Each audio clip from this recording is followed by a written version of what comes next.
Okay. Wow. Uh, Finally, I don't know how many weeks it's been. I think it's been at least three. At least three. Since I did my last check-in. And that's because 8 week. I said 8 week. Wow. It's also 2 a.m. where I'm recording this and I'm very tired. Because week 8 took me at least 3 weeks to get through. And I don't know, I won't say that's because of the material, but also life has just been so busy. Um, and I kept telling myself too, like, I have the time to be able to go through this process and I don't want to rush through anything. And if that means I didn't do all the tasks that I wanted to do within this week span, or if that means I didn't read the chapter in time, that doesn't mean just rush through it in the last, what, 3 or 2 days of the week, but that just means start the week over. Um, but I did that like 3 times this past month. So finally, we have finished week three. Not week three. We have finished week 8. It was recovering a sense of strength. To be honest, I read this chapter maybe 2 weeks ago, possibly 3 weeks ago, so I didn't really remember the specific points that stuck out to me since then. But I went through and looked at all the highlighted things that I pointed out when I first read it. And the first thing that popped out was the grace to be a beginner is always the best prayer for an artist. The beginner's humility and openness leads to exploration. Exploration leads to accomplishment. All of it begins at the beginning, with the first step and scary step. Yeah, I mean, I think that was the biggest evidence of synchronicity to me when I first started reading this specific chapter because literally that's what I've been telling every single person that I've been sharing this process with. Like, I've just come to realize within the past now plus 8 weeks, but like 8 weeks of this creative process that I hate being a beginner. And I'm pretty sure I talked about this previously in my other check-ins, but like I don't like it. I feel uncomfortable doing it. I feel vulnerable. Um, Being in that space where I just like it's required for me to ask a lot of questions in order for me to get better. Like I'm just so open to criticism, or I need to be open to criticism because I am a beginner.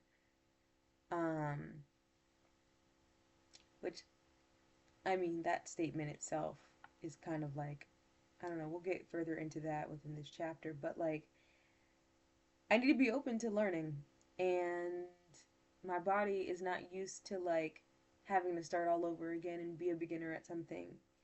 Although I'm so passionate about acting and I'm so passionate about developing the craft and like learning about it, it's like when I first started getting back into the industry, I was like, oh, I want to be amazing right now and I want all these things to happen. But that's not up to me. Like, my job is to remember, and that's kind of what this I hope that's kind of what this chapter told me because it keeps coming back into my head as like a reoccurring thought. But the biggest thing that stuck with me, at least over the past few weeks, has been that it's a journey. It's not gonna happen overnight, and it's not something that's an instant. It's like every little thing, like every little step that you make, filling the form. That's what this chapter also touches on. It's like literally every single tiny thing adds up. And I literally had one of those full of gratitude moments today because I filmed a self tape before I even did this check in at 2 a.m. and just sat and looked at my self tape setup and was like, wow. Like every single tiny thing. Like I decided to pay for this one random backdrop that was $13 on a random, like, what, weekday. And then probably a couple weeks later, I decided to pay for a light. Or 3 weeks ago, I printed out this script that's still sitting here and all that. So it's literally just like the culmination of all those things. Those were tiny decisions that I made and I have been making for the past, what, 5 months? Say almost 6 months of rejoining the industry and really focusing on the craft and giving myself the space and the liberty to do so. And those things add up. I was sitting there looking at a full out self tape setup that's ready to go. All I need to do is attach my phone to the tripod, and there it is. it's a journey. Like every little step is adding up. And I just sat back and was like, wow, this is something that I dreamed about doing not even a year ago, but like ever since I was 12, of like giving myself the chance to do this. Um, so yeah, but I have to also understand that no matter how many years I'm going to dedicate to developing the craft, there's always more to learn. And I think having the mentality of being a beginner is the best because it at least validates in my mind all the questions that I'll be able to ask to people. And then I'll also be like, oh, well, I'm a beginner, so I can ask as many. It's like unlimited. Um, so that's kind of a privilege in itself, a privilege of being a beginner that I didn't necessarily know until I really started thinking about it. And I was like, wow, like I should really cherish this time of being a beginner because no one can judge me right now. I could just keep saying I'm a beginner and I'm learning. Just give me the answer, you know? Um, Another thing, I guess, that's right here on the page. It says creative people are dramatic and we use negative drama to scare ourselves out of our creativity with this notion of wholesale and often destructive change. Fantasizing about pursuing our art full time, we fail to pursue it part time or at all. Yeah. And I saw evidence of this probably earlier in this process where I would be like, oh, well, I really want this big end goal. But focusing on the big end goal, although good to have that goal set, it's like you kind of get trapped in that idea of, oh, well, this will happen instantly, but you need to start focusing on like the tiny goals that you can make along the journey that will get you closer and closer. It's going back to those tiny decisions that I was just talking about with my own self tape setup as an example, but like don't get trapped in the woo-saw of it all of the I want this big old goal. Instead, it's a journey. Like literally, I feel like I'm being annoying with me continuing to say that it's a journey, but don't get stuck in that. Like, and don't be scared to at least do something every day. It doesn't matter how small it is or how big. And that's also what has amazed me over the past 8 weeks of like I'm doing acting literally almost every day, probably every day at this point.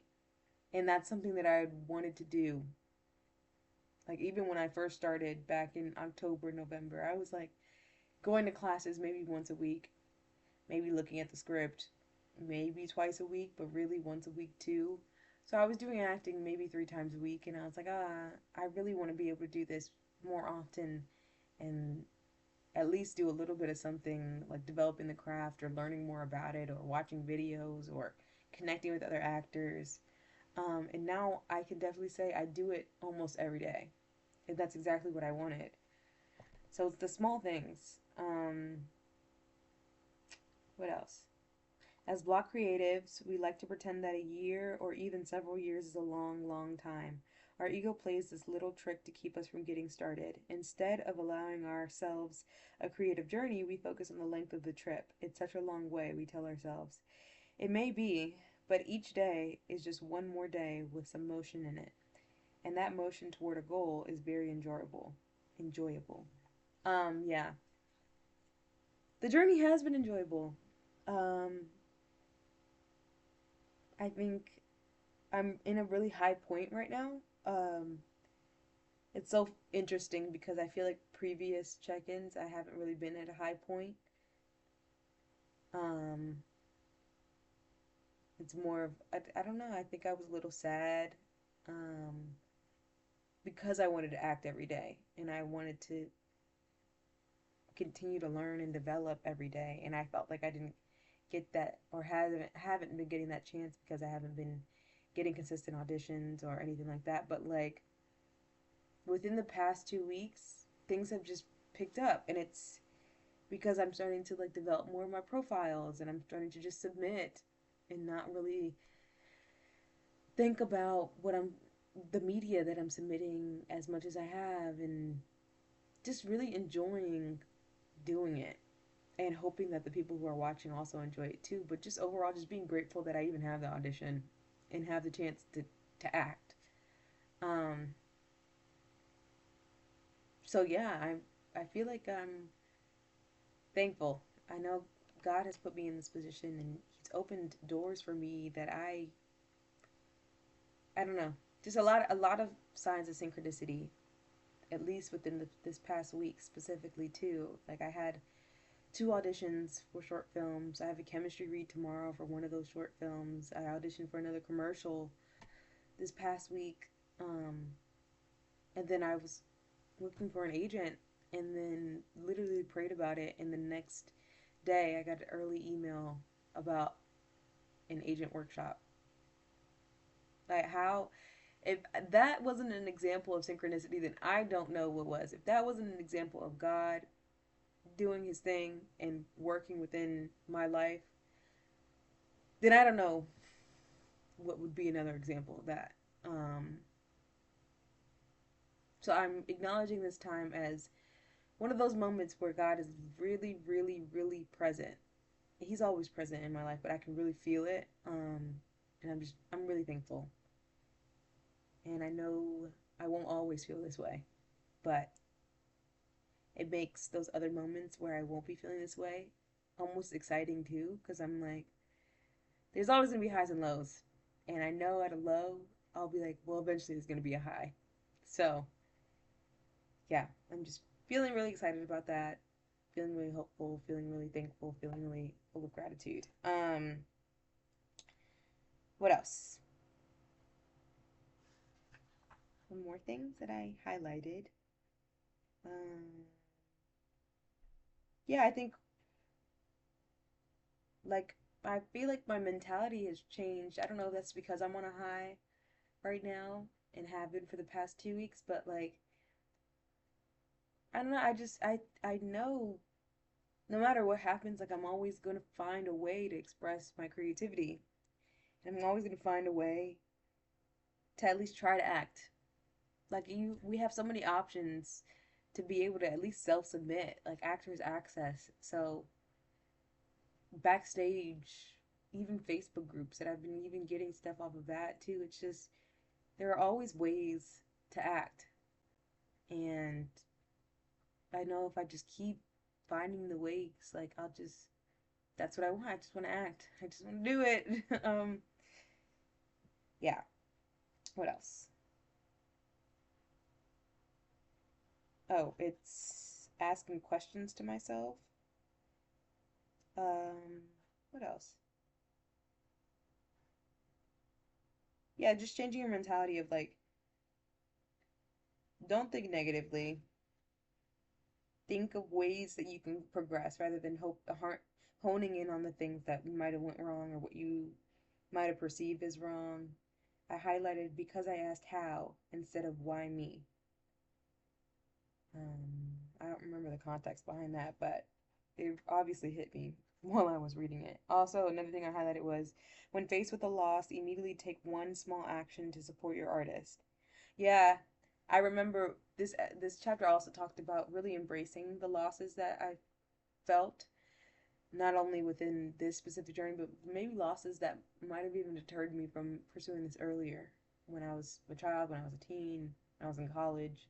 Um, but yeah, like allowing myself to feel it and cope and validate the fact that yeah, it's okay to feel a loss, but like how am I going to find a win out of this? How am I going to find a way to continue to learn and progress and continue on the journey? And also hugging those older or younger versions of myself that might not have allowed myself to fully feel the loss. What else?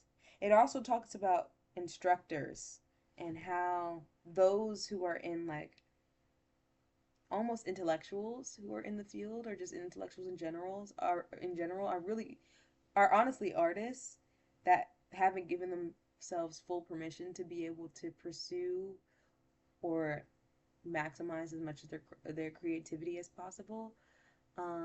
So being able to decipher and have discernment of like what is a good comment of criticism that you could actually use and apply and make adjustments to how you demonstrate the craft, or people that are just like being way too overt I don't know if I'm making sense. Let me go and find the quote. Oh, it's right here, I think. The artist within, like the child within, is seldom hurt by truth. I will say again that much true criticism liberates the artist it is aimed at. We are childlike, not childish. Aha. Is often the accompanying inner sound when a well placed, accurate, critical arrow makes its mark. The artist thinks, yes, I can see it. That's right. I can change that. The criticism that damages an artist is the criticism, well intentioned or ill, that contains no saving kernel of truth, yet has a certain damning plausibility or an unassailable blanket judgment that cannot be rationally refuted. Um, and yeah, I think that's something I was learning even over the past few weeks of like, what are pieces that I want to take and what are pieces that I don't want to take.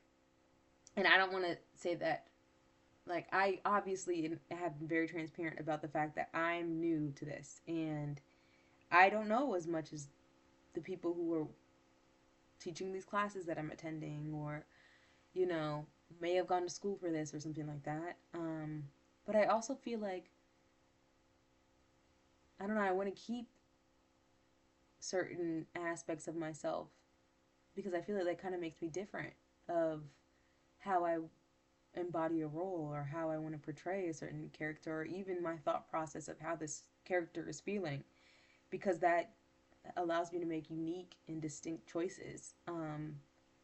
So having that discernment of, well, what do I want to use from this coach or this teacher or whatever mentor, and what do I want to input in, and what should I take a grain of salt from, or what should I actually. And I maybe that is what they were saying, the delivery of it all too, like something that's well intentioned and like giving me criticism because they're speaking from insight from previous years and blah blah blah. And what is just criticism because it's according to the book. Um, so yeah, I think I'm still learning that one of being able to decipher which one is which and what I want to take and use. Another one, it is my experience as a visiting artist that many academics are themselves artistic beings who are deeply frustrated by their inability to create. That's what I was talking about. That's the wording of it all. So yeah, being able to, like I said, being able to decipher when an academic is giving me good advice because they're speaking from a good place and they genuinely want to help round out a certain thing that I just don't know about. Or if they're giving me advice or criticism because it's straight from the book. Because I don't know, I like the authenticity behind just not knowing and instead just thinking, if I was this character, what would I do? Or like, if she's frustrated, how does Taylor act when she's frustrated and portray that, you know? Is there anything else? There is a lot of stuff that I highlighted, but I think I um, talked about most of the stuff from each section. Um, what else? Yeah, just filling the form too. Just doing everything day by day. It all adds up. Another one that I highlighted fully, and maybe this will make sense. It simply means that doing the work points the way to new and better work to be done. Focused on process, our creative life retains a sense of adventure. Focused on product, the same created life can feel foolish or barren. Yeah. So don't focus on the end goal, focus on the process because honestly, the process is really fun. In moments, it doesn't necessarily feel fun. Right now, it feels really fun to me. Ask me in another week, and I pray. No, I mean, now that I know this, I don't think my mindset will ever change about the process. I think, although sometimes having to audition over and over again and maybe not getting it, not even maybe, probably, I mean, rejection is inevitable. Um, I think the process is like I'm just grateful to do it. I'm just grateful to at least have the chance to do the audition. Um, I'm just grateful to be able to go to an agent workshop and at least try to and do something impressive, and hopefully they see something. That's another thing. I think in one of the tasks of this week, because I really enjoyed the tasks of this week. It talked about like in an ideal world, like what would your ideal childhood be? Um, and I mean, I loved my childhood. I loved my parents were great. I just think there were aspects like of almost being pushed in a different career path, which made me curious about, well, what if that didn't happen, or what if I had actually pursued acting, or what if I had pursued dancing, or gone to a performing arts high school. And it just made me also realize that my entire life, with doing these things as extracurricular activities, I had always wanted someone to choose me, to be able to pour into me, to see something in me, and help me to develop and see my passion, and just be like, that she's going to be something. And it felt good to be able to identify that. And of course, everybody wants to be chosen, um, but God has chosen me.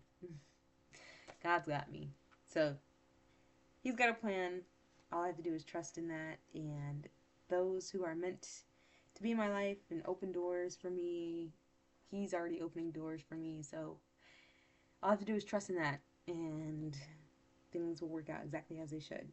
Um, and yeah, I really, really enjoyed the tasks from this week. And that's why I probably kept, not even probably, that's why I kept restarting week 8, because I really wanted to do at least the first 3 tasks of this week. So I did that. And my artist date this past week, can't even tell you, because it was over 4 weeks. And I did a lot. I'm still going to that improv class. I just started an in-person, on-camera acting class as well. I started a new job too. Mm, I don't know what my artist date was. I did do something over the 4 weeks. I had to do something. Um, oh, I went out with friends for a smoothie. So I mean, but that wasn't by myself. I really had to think about what I did with the artist day, but I promise I'm pouring into myself and I'm making sure I'm okay. And then morning pages wise, I did a lot of morning pages. I will also admit that I skipped a couple days just because life just started lifing.